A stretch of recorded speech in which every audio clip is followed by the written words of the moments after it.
Gelca, los agradecimientos en nombre del sector comercial, de la jurisdicción de la Cámara de Comercio de Valledupar, por el compromiso de avanzar en la formalización, consolidación de los emprendimientos. Y esto significa, Gelca, felicidad para los vallenatos y cesarenses que durante toda la vida jurídica del Cesar han vivido en medio del conflicto. Pero importante la intervención de Gelca, y es un llamado, un SOS al gobierno nacional y al sector privado, en el sentido de que no únicamente es el deseo, la transición energética justa, la diversificación productiva y la reconvención laboral no se hace por decreto, ni es de buenas intenciones. Ahí acertaste en ese llamado. Aquí van a pasar muchos años. Nosotros desde la Cámara de Comercio de Valledupar hablamos de 25 años en el proceso de transición. Eso no le gusta al gobierno nacional, a muchos funcionarios, siendo nosotros amigos cercanos del gobierno. A veces tenemos estas pequeñas discusiones en el término de transición, que es no cerrar un switch aquí y abrirlo al otro lado. Esto requiere un horizonte a mediano plazo para no despertar desconfianza en los inversionistas en el territorio. Y tengo que confesar que la mejor presentación de lo que va corrido de este gobierno se lo escuché a mi doctora. Alguna vez en el corredor de la vida le decía yo a la ministra Irene, cuando se habla de transición energética, ¿de qué se está hablando? ¿Con qué se come eso? Para esto, mi doctora, hay que avanzar como lo ha hecho usted, en alfabetizar a los ciudadanos y explicarle la propuesta del presidente Petro, que entre otras no es invento de él, y ya explicaré por qué. Ha sido malinterpretado, una parte por la ignorancia de los ciudadanos frente a la transición y otra parte por la oposición y la polarización que vive el país. Así que, doctora, la felicito por esa claridad cuando le plantea el escenario que hace muchos años en el mundo se viene hablando de transición energética. El problema es que en Colombia ninguno de los gobiernos anteriores se habían atrevido a formular esta política pública que no se va a cumplir en 4 años, sino que es el inicio de un proceso. A veces el presidente Petro le pone el componente ambiental y dice que los opositores dicen, nos han convertido en los salvadores del planeta, en los salvadores del tema ambiental. Yo no creo mucho en eso. Nosotros exportamos carbón en unos porcentajes muy bajos, 0.6, que esa cuota la puede asumir cualquier país del mundo que explote carbón. Y usted lo explicó aquí con sabiduría. El carbón no se va a acabar por decreto ni por las intenciones del gobierno nacional, si no se va a acabar es porque la explotación carbonífera para la generación de energía no va a poder competir con las energías limpias en el futuro. Esa es la verdadera realidad. No es negocio explotar carbón, puerto de mina, más la parte del transporte a los puertos y ponerlos en manos de nuestros demandantes. Aquí llegó en el Cesar la tonelada de carbón a $32 antes de pandemia. Y esa fue una de las razones por las cuales Prodeco tomó la decisión de hacer la devolución de los títulos mineros. La Agencia Nacional sabe eso, sumado al tema de las consultas previas con las comunidades indígenas y a la presión de las autoridades locales que querían convertir a estas multinacionales en una especie de paraestados para que suplieran las necesidades básicas insatisfechas de la población.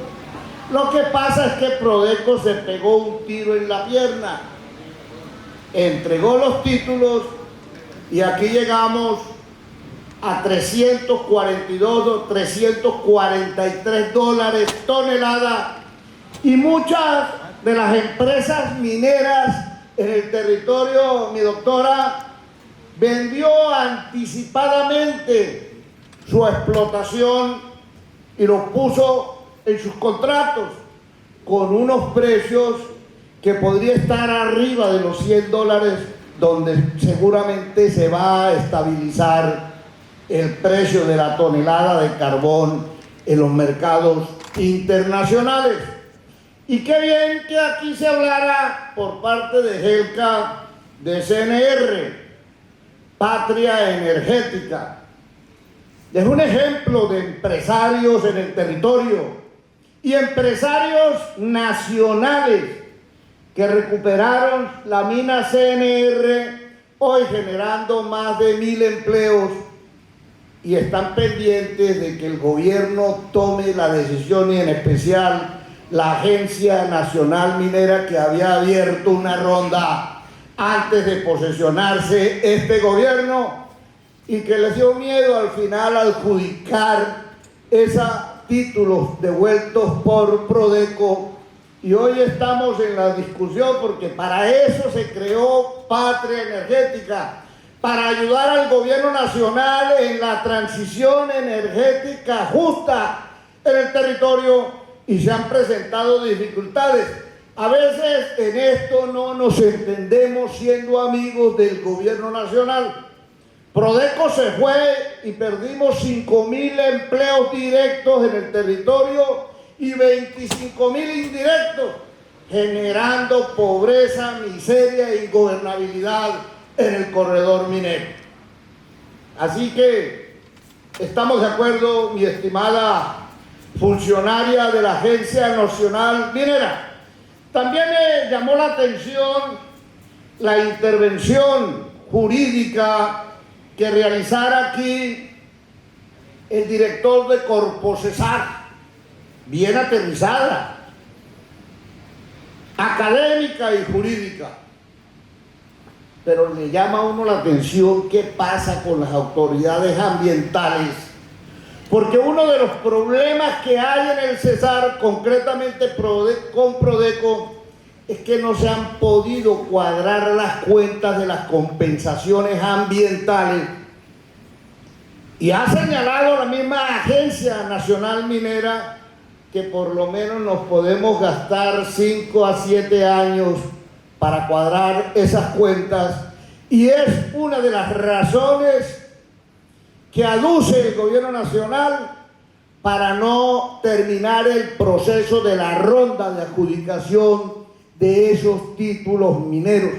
Y esto lo expreso en este escenario convencido de voces y conversaciones directas con el gobierno nacional, con la Agencia Nacional Minera y con el mismo Ministerio de Minas y energía. No es simplemente unas apreciaciones irresponsables las que estamos haciendo frente al tema. Aquí el llamado de atención a las autoridades ambientales es la inspección, la vigilancia y el control a las compensaciones, y que no es únicamente el caso de Prodeco, sino de todos los que están haciendo explotación de minerales en el territorio del departamento del Cesar. En tercer lugar, escuchaba atentamente la intervención del profesional que me antecedió en el uso de la palabra cuando habla de la generación de energía. Yo soy algo viejo y recuerdo hace 60 años cómo se hacía el trabajo y la producción de energía para las actividades mercantiles, industriales y de servicio en el Cesar, anteriormente Magdalena Grande. Arrancamos con las plantas eléctricas, muchos de los que están aquí recordarán. Posteriormente se creó nuestra propia empresa de energía para el norte y centro del departamento. Una situación que fue difícil porque se convirtió en una bota burocrática, instrumento de corrupción. Posteriormente, con la exigencia del gobierno nacional en temas de energía, pasamos a Electricaribe. Y yo le cuento, mi doctora, que Electricaribe generaba más violencia que la FARC, el ELN y las autodefensas en este territorio. Era un agente generador de violencia. Y fueron muchas las luchas que nosotros libramos a nivel nacional y sobre todo en la costa caribe colombiana, hasta lograr la intervención de Electricaribe por parte del gobierno nacional, sin que eso resolviera el problema. Y yo creo que fue peor la medicina que la enfermedad. Y en unos movimientos a espaldas de los usuarios terminamos con Afinia. Y mire el problema que ha tenido que enfrentar el gobierno nacional con los costos de la factura de Afinia, porque nos diseñaron una tarifa donde nosotros los usuarios pagamos la energía perdida, la energía robada y la energía que los usuarios no cancelan. Pero adicional a eso, estamos pagando anticipadamente la modernización de la infraestructura del sector eléctrico en el Caribe colombiano, y eso no nos permite ser competitivos en el mercado nacional ni regional. Y eso es la leña que se le está metiendo al fogón para generar conflictos sociales en el Cesar. Y yo no he empezado mi intervención, estoy refiriéndome a las anteriores. Porque no podía dejar pasar por alto esas importantes 3 intervenciones para que llegáramos al mercado laboral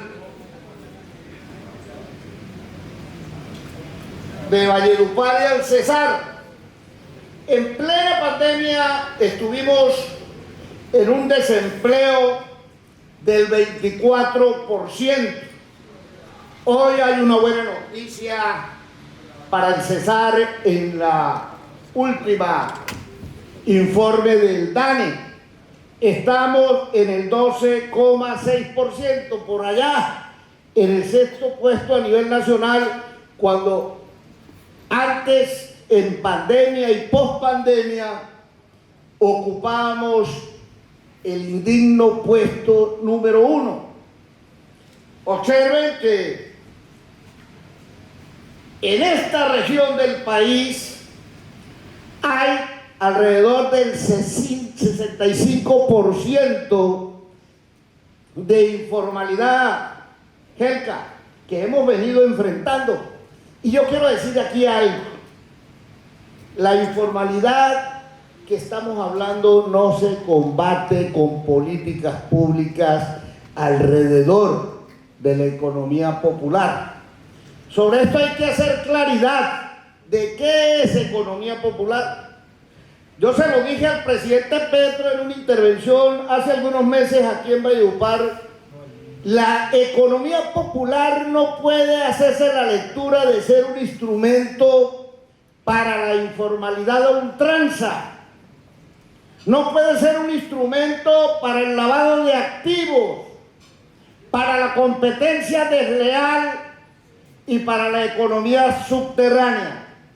La lectura tiene que ser economía popular para apalancar esos microempresarios, generar posibilidades de incorporarlos en el aparato productivo legal y poder ayudar a financiar el desarrollo de esa actividad mercantil a través de créditos blandos con el Banco Agrario, con el Fondo Nacional de Garantías y amparado por el Fondo de Inversiones que tiene el Gobierno Nacional a través de las garantías que genera el Estado. Estuvimos acompañando al presidente en la Asamblea Nacional de Economía Solidaria, Popular y Comunitaria en Neiva, donde nuevamente se exigió aclarar el tema de la economía popular para el crecimiento económico. Aquí hay que revisar unos temas. Este gobierno logró hacer efectivo su propuesta política en las calles y en la plaza pública con los jóvenes. Hoy todavía hay una deuda pendiente con los jóvenes en el tema de empleabilidad, igual que las mujeres, que están en un 15,8% en este territorio en el tema de desempleo. Aquí se habla mucho del tema minero, pues los puestos de trabajo, con una mala lectura del DANE, lo que más genera empleo aquí es el comercio y reparación de vehículos, con un 24,6%. Y aquí la administración pública también ha generado un impulso al empleo decente en el territorio, con un 16%. Actividades artísticas, entretenimiento, recreación. Recuerden que Valledupar es la ciudad capital mundial del vallenato, que solo en el marco del Festival Vallenato logramos desplazar a esta jurisdicción más de 240,000 personas de otras regiones del país y del mundo. El transporte y almacenamiento, el 11,4%. Pero si ustedes observan el empleo que genera el sector minero, el 0,58%, ni siquiera el 1%. Aquí la fórmula se vuelve al revés cuando hablamos del Producto Interno Bruto, donde el carbón antes de pandemia generaba el 44% del Producto Interno Bruto, y que por pandemia y con el cierre de Prodeco bajamos 16 puntos. Sigue siendo la fortaleza económica en el Producto Interno Bruto en el territorio la explotación carbonífera. Igualmente, Aquí yo me identifico con la doctora de la Agencia Nacional Minera cuando habla que es que transición energética sin carbón no existe, sin cobre no existe, sin litio no existe. Entonces no es cierto que aquí es que vamos a cerrar las minas de la noche a la mañana y vamos a poner a aguantar hambre a la gente. Esto es un proceso lento, seguro, y lo que quiso el gobierno de Petro fue anticiparnos a que la energía limpia superara la importancia frente a las energías fósiles.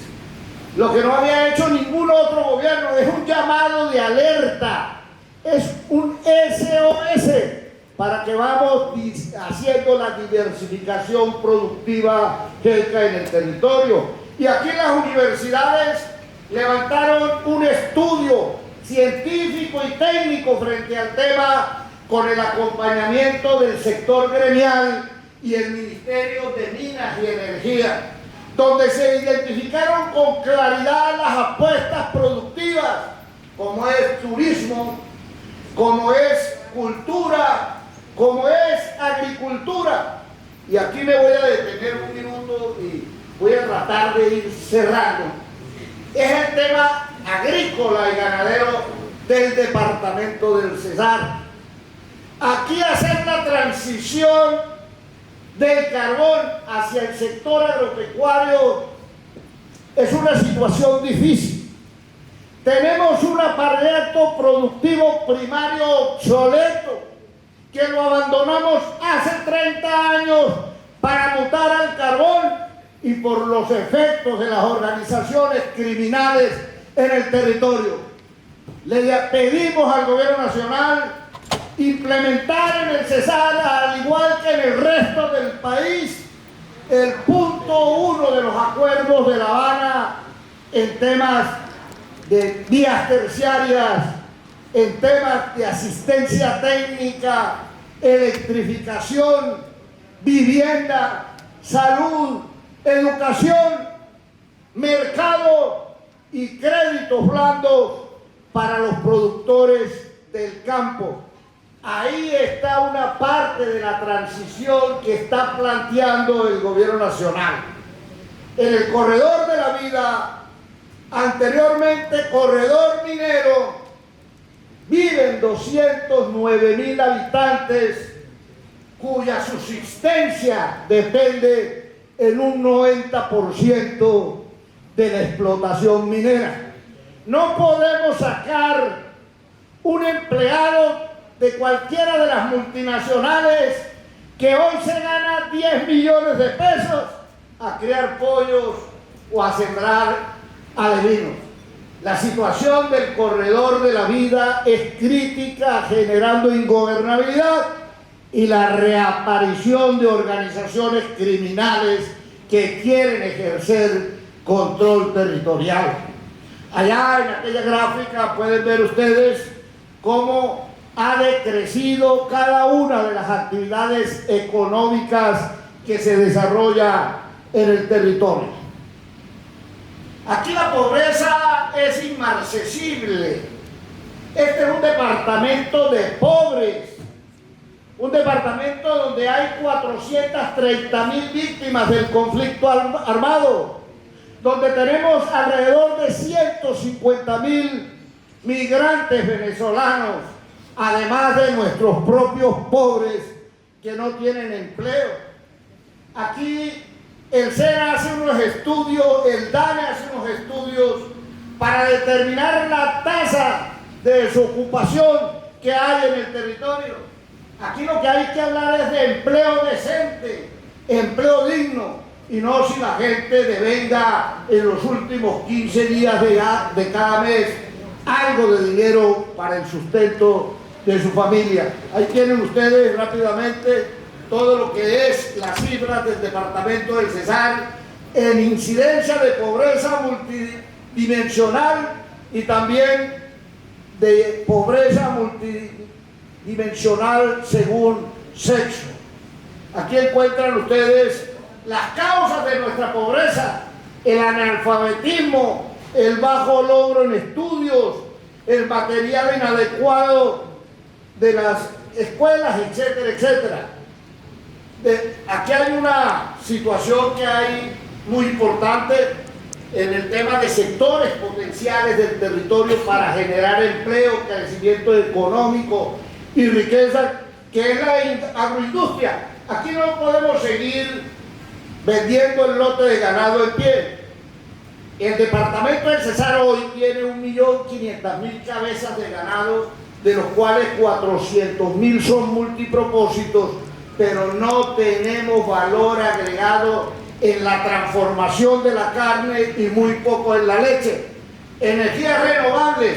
Aquí hay una situación que la planteaba el amigo que me antecedió en el uso de la palabra frente a energías renovables. El departamento del Cesar tiene el parque de energías limpias más grande del país, en el municipio del Paso, pero nosotros no utilizamos un solo kilovatio de esa energía para el consumo del Caribe colombiano. Se lo vendemos a la bolsa y después tenemos que repagarla aquí en el territorio, y tampoco las energías renovables generan empleo. Y esto se lo expreso a la Agencia Nacional Minera, porque tuve una conversación amplia con técnicos especialistas en energías renovables de Chile, y me señalaba con claridad la pérdida de empleo cuando se hace esta transición. Hay que preparar otros sectores económicos, traer unas empresas anclas al territorio que generen empleo decente. El turismo y cultura. Tenemos la Ciénaga de Zapatosa con más de 100.000 hectáreas, espejo de agua dulce más grande de Latinoamérica, pero no tenemos infraestructura y no hay credibilidad en el territorio por inversionistas de tipo nacional e internacional.